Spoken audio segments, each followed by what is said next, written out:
মায়ের কাছে 3বার প্রথম পুজো দিয়ে টাকা পেয়েছিলাম আমি। মানে প্রথমবার যখন মায়ের কাছে পুজো দিয়েছিলেন 35,000 টাকা পেয়েছিলাম। কত পেয়েছিলেন? 45। 45,000 টাকা পেয়েছিলেন লটারিতে। আচ্ছা তারপরে আবার পুজো পাঠালাম 5,000 টাকা।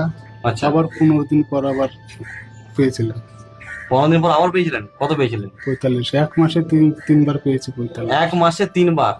মানে প্রথমে পুজো দিয়েছিলেন 45,000 টাকা পেয়েছিলেন, তারপর কত পাঠিয়েছিলেন? 5,000। 5,000 টাকা আবার পাঠিয়েছিলেন, মানে খুশি হয়ে মায়ের কাছে মানত ছিল আপনার, সেটা খুশি হয়ে 5,000 টাকা পাঠিয়েছিলেন। তারপর আবার 15 দিনের মাথায় আবার 5,000 টাকা দিয়ে আবার 5,000 টাকা দিয়েছিলেন, 45 পেয়েছিলেন। আবার পেয়ে আবার 3,000 টাকা দিয়েছিলাম। 3,000 টাকা দিয়েছিলেন, মানে কবার 45 করে পেয়েছিলেন? 3বার, এক মাসে 3বার। এক মাসে 3বার মায়ের কাছে পুজো পাঠিয়ে লটারিতে 45,000 টাকা করে পুরস্কার পেয়েছেন। আচ্ছা, দিয়ে আজকে ওই জন্য মায়ের কাছে এসছে। মায়ের কাছে আমি আসতেও পারি না, আসবো করে সময় হয় না। এটাই হচ্ছে সব থেকে বড় ভুল। এক বছর তো এখন ওখানেই কেটে আমি গেল। দেখেছি অনেক ভক্তরা যখন মায়ের কাছে পুজো পাঠায় তখন বলে এক কথা, কিছু মনে করবেন না, বলে এক কথা, আর যখনই লটারিতে পুরস্কার পেয়ে যায় না মাকে ভুলে যায়। কিন্তু এটা জানে না যে মা যাকে দিতেও জানে নিতেও জানে, কিন্তু আমি সেটা বলছি না। কথা হচ্ছে হিসাব একটাই, যে মায়ের কাছে যদি আমার কিছু মানত থাকে সেই মানত আমাকে গিয়ে পূরণ করে আসতে হয়, এটা নিয়ম। আমি মায়ের কাছে যাবো, আজ নয় কাল, কাল নয় পরশু, পরশু নয় অপরশু, এই করে যাচ্ছে, কিন্তু মায়ের কাছে আসছে না।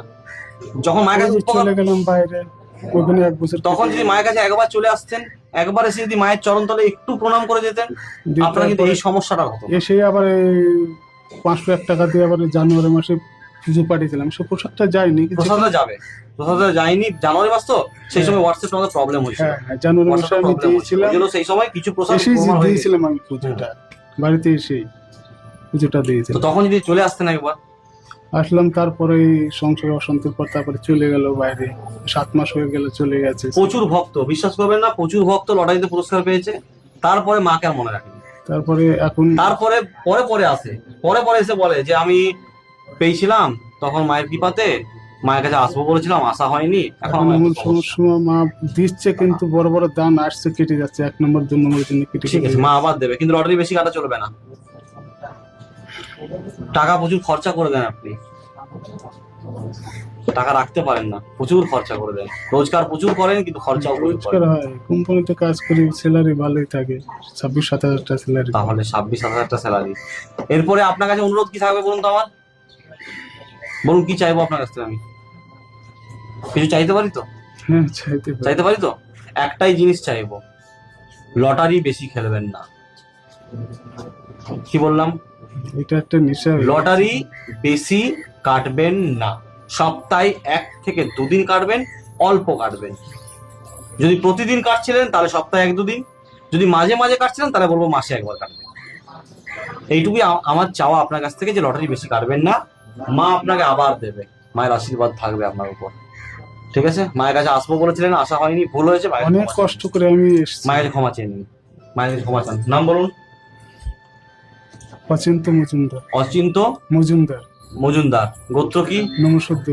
আচ্ছা, মায়ের কাছে ক্ষমা চেয়ে নিন, আর মাকে শুধু বলুন তুমি সব জানো, আমাকে উদ্ধার করো, ব্যাস, আর কিছু বলতে হবে না। মা করবো। জয় মা।